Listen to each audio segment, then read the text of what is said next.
কি সুন্দর অনাদরে এই ম্যান্ডা গাছে দৃষ্টিনন্দন করে পথ পথিকরে। ওই যে দেখা যাচ্ছে আপন মনে পুকুরে হাঁস পানিতে থই থই করছে, আবার কখন নিরিবিলি সে এগিয়ে যাচ্ছে। এটি প্রকৃতির একটা অংশ বললেও ভুল হবে না।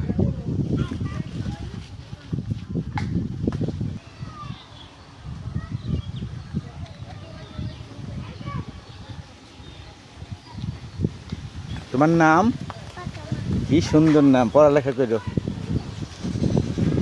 এই হইল আমাদের চিরচেনা আমাদেরই গ্রাম, কাঁঠালের বনে কাঁঠালি মানায়।